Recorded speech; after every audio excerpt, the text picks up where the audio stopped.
Welcome to Manifest the Big Stuff.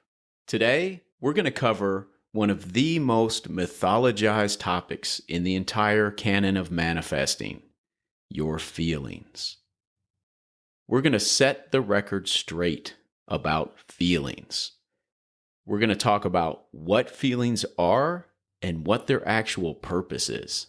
And then I'm going to help you put this all into action by sharing some real-life examples of how to use your feelings to help you manifest parts of your material reality differently. And you won't want to miss it when I share one very specific example of how to use your feelings to manifest yourself differently. I'm Greg Kuhn, your host and the author of the life-changing Why Quantum Physicists book series. Thank you for joining me today. Let's get started.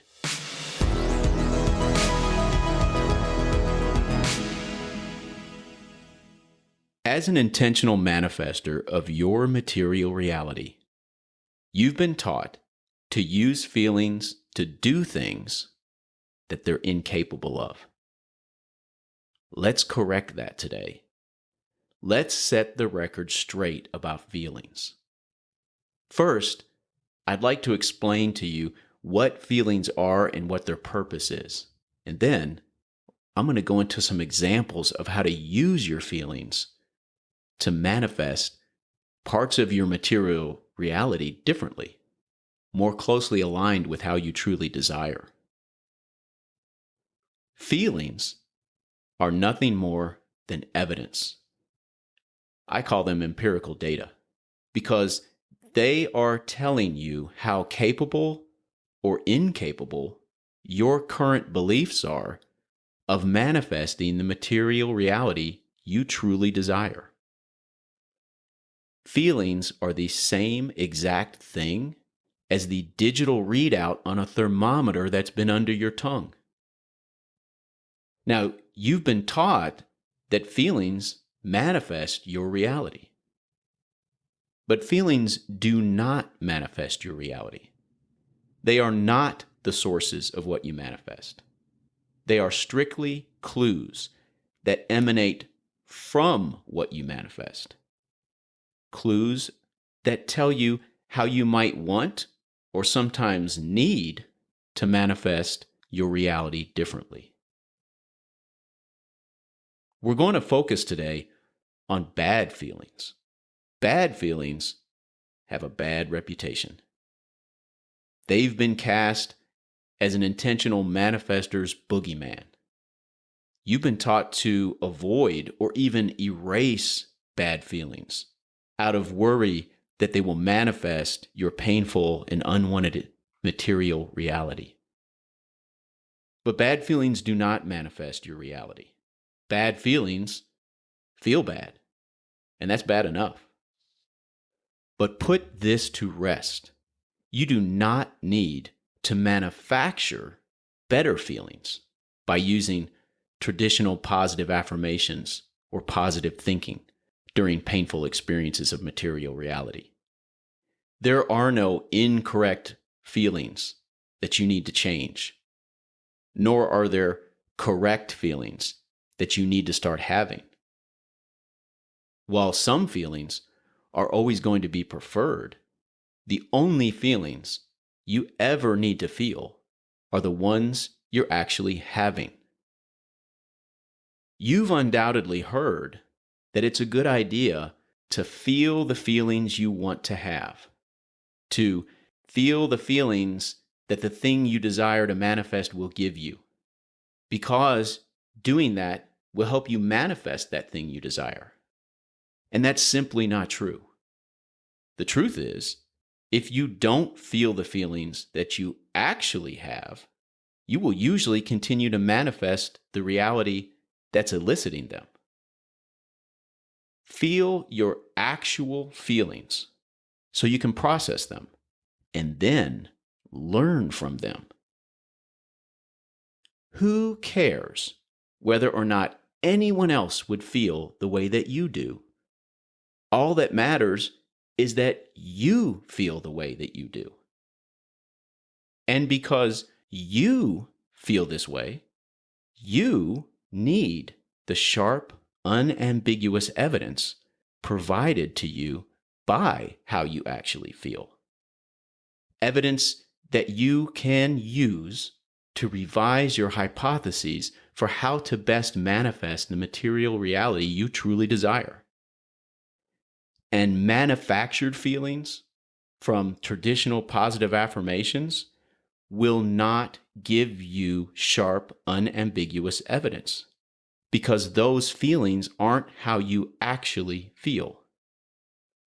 Only your actual feelings can help you revise your hypotheses for how to best manifest important parts of your material reality differently. Don't change your feelings to manifest a more pleasing version of reality. Manifest a more pleasing version of reality, and that will change your feelings.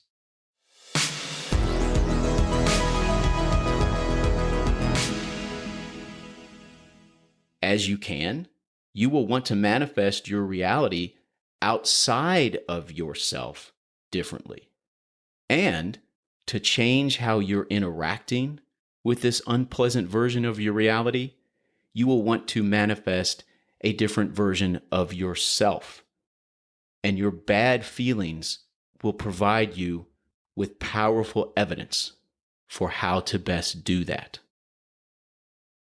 Of course, there are a wide array of bad and painful feelings, and we could pick any of them to focus on during this episode. I'm going to focus on anger, but if anger is not an issue for you, you may want to substitute any other painful feeling in its place. I've manifested many versions of material reality that have made me angry. And when you're angry, or feeling any other bad feeling, you're not making it up. You get angry about things that make you angry. You don't get angry unless the situation warrants it. Warranted or not, however, anger, like other painful emotions, can make your life much more difficult and do the same for those around you. Even when anger is a problem for you, the source of your anger is what you need to manifest differently. I highlight this because to manifest the source of your anger differently, you're first going to need to feel your anger. Feeling your anger is not going to make it more real than it already is. It will not bring your anger to life. And in fact, until you feel it, it will only grow more real and more alive. And you definitely don't need to worry about manifesting worse versions of your material reality by feeling your anger. In fact, the parts of your reality making you angry will only grow in that power until you feel your anger. Anger is simply powerful information. It provides you with great evidence for how you can or should manifest the source of your anger differently. And you can't uncover that evidence without first feeling it. Sometimes you will discover that you can safely manifest a different version of something outside yourself that's making you angry. Here are some examples of using anger as evidence to manifest a different version of something outside yourself in your material reality. Each one of these examples uses my technique called Find Your Coach. Example 1, you're a salesperson and you keep getting rejected. You keep getting told no, and this makes you angry. Can you manifest getting told no differently? Is it possible to do that? Feeling your feelings of anger reveals that what's scaring you is failure, and you're very concerned that not selling will get you fired. That's understandable. You share your circumstances and your desires for a different reality with your coach. And your coach shares with you an old salesperson's adage that it takes 10 no's to get to one yes. Now, you can actually manifest a no differently as a necessary step to get to your next yes. And that better version of your reality, combined with your best efforts, changes your reality as you keep knocking on doors. In our second example, you're leading a team in the workplace, and one of your most valuable team members rips into you about your leadership and the direction of the team. This makes you angry. Can you actually manifest getting criticized by your most valued team member differently? Is that possible? Feeling your feelings of anger reveals that what's scaring you is the prospect of losing this very valuable team member. And it's very concerning to you how losing this valued member might impact your team's ability to get the job done. That's understandable. You share those circumstances and your desired outcomes with your coach, and your coach shares some important wisdom with you. They tell you that when someone complains to you, you're still part of the solution. Now, you can manifest those complaints as affirmations to lead and provide solutions. And that better version of your material reality, in addition to giving your best efforts to resolve the issues, changes your reality as your leadership moves forward. In each of those examples, your anger was understandable. You weren't having the wrong feeling about things. Your anger left a breadcrumb trail for you to follow to find that great evidence. Evidence that allowed you to manifest the outside source of your anger differently.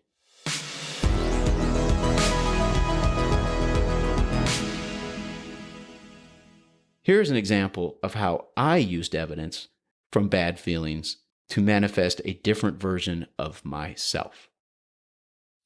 Years ago, on vacation, my wife told me that sometimes my sons are hesitant to share things with me because they're afraid I'll get angry. No way, I said. I only get angry when there's something to get angry about, and my sons know that. So I asked her, the next time I do what you're talking about, I want you to tell me when it happens, because, quite honestly, I didn't believe her. The very next day, one of my sons didn't give me all the information I had asked for when I asked for it. And that lack of information forced some slight changes to our plans for the afternoon. And I got angry about it. I got angry with him. That night, my wife said, "Hey, Greg, remember when you asked me to tell you? Well, you did it today." And for the first time, I saw my anger so clearly. I could see that I did get angry, and I got angry for a real reason. But I could also see anger wasn't necessary, and mostly it was not helpful in any way. The evidence from my anger was clear and unambiguous. I didn't need to manifest the things making me angry differently, but I definitely needed to manifest myself differently. Not because my anger was never warranted, but because it was a go-to. I used the clear, unambiguous evidence provided to me by my anger to form a new hypothesis, to stay mindful and aware and listen internally for my anger. And then, when I noticed an anger response, even when it's warranted, because in the moment, anger was always warranted for me, I decided to keep my mouth shut. and later use a technique I call satisfy your inner critic by asking myself, what is it about me that I'm afraid this situation might mean is true? And why is this making me angry? I started testing this hypothesis, keeping my mouth shut and asking myself those questions. I kept my answers private, and what I often learned was that I was getting angry when I didn't feel in control of situations, and when I worried that I wasn't good enough, and perhaps not being good enough was getting exposed. Here's what my hypothesis has grown into today. My relationships with people and places, things, and ideas are influenced by an almost endless array of factors: frequency, level of investment, expectations, history, power dynamics, intent, and culture, to name a few. I understand today the subtle signs of anger, like sarcasm, changing the subject, joking too much, and arguing. In each experience, when I'm angry, annoyed, defensive, I ask myself, what does this tell me about me? What does this mean about me? I don't ask those questions because I shouldn't feel angry. I ask those questions because I do. Almost always, I find that no matter how justified my anger is, it is not necessary and almost never helpful. Doing this helps me manifest myself much differently and thus changes my material reality greatly. Do I go back to my family and say, I'm very sorry for getting mad all those times? Or maybe, more accurately, I'm sorry I was an asshole so often? You know what my son told me? The son I got angry at that day on vacation? A little while back, he said, Dad, if I had one wish for you on this issue, it would be for you to forgive yourself completely and never look back. I'm very fortunate to have a son like this, and you too can follow my son's advice. Use your past as evidence to inform your hypotheses for how to best manifest the reality you truly desire. Forgiveness is an inside job. It is my job alone to forgive myself. Whether or not anyone in my family forgives me is their decision, and it would be completely inappropriate for me to ask them to do that for me. I already bear the natural consequences of having missed out on some experiences I truly desire because of anger. Doubling the pain by beating myself up accomplishes nothing. When I don't forgive myself, I'm not able to be fully present in the only place I can manifest anything differently: the present moment. No one else can manifest the version of me that I truly desire except me, no matter how much forgiveness I'm given.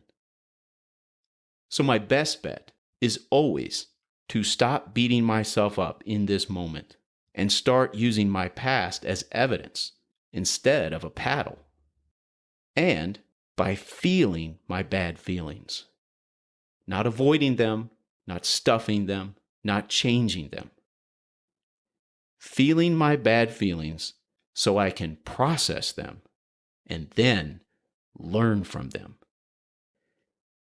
Using what I learn to revise my hypotheses for how to best manifest important parts of my reality as I truly desire.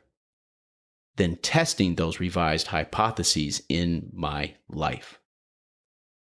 That cycle of testing and revising hypotheses based on clear, unambiguous evidence provided by your feelings and by your material reality is a fantastic way of life.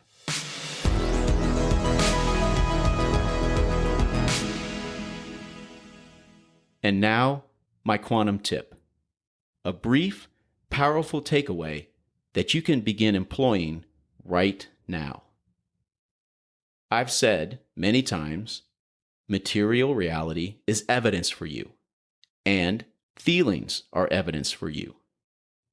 Some feelings, obviously, are not pleasant. Some feelings suck.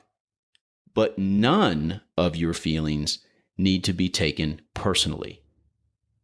None of your feelings are indicators of moral failure, corrupt character, or even inadequacy as a human. Feeling your bad feelings is not co-signing your supposed lack of success as a human being. Do not give your bad feelings more power than they really have. Confidently feel them so that you can process them and then learn from them, using what you learn as vital, unambiguous evidence for how to change and revise your hypotheses for how to best manifest versions of your material reality as you truly desire them. Thank you very much for joining me today. If you found this episode valuable, please follow Manifest the Big Stuff on whatever platform you're listening to it so you don't accidentally miss an episode. Please also tell a friend about Manifest the Big Stuff. Your recommendation will mean a lot. And finally, please take a few moments and leave a glowing review for Manifest the Big Stuff. As a thank you for doing those things, or simply for being here with me today, please come to my website, whyquantumphysicists.com. I've got 2 free, powerful gifts for you. The first is my ebook called How Reversing 7 Words Can Change Your Life. The contents of that book are the direct outcome of a forge of immense personal pain and potential personal and financial disaster. The second item is my emotional reference chart, a hierarchy of emotional states that I was inspired to create by Esther Hicks and Abraham. The very chart that I still use today as I grow my beliefs into further alignment with my desires. I never take your time for granted. I'm very honored that you've chosen to share some of it with me. I will continue to do my best to deserve that investment from you, and I look forward to sharing some time with you again real soon.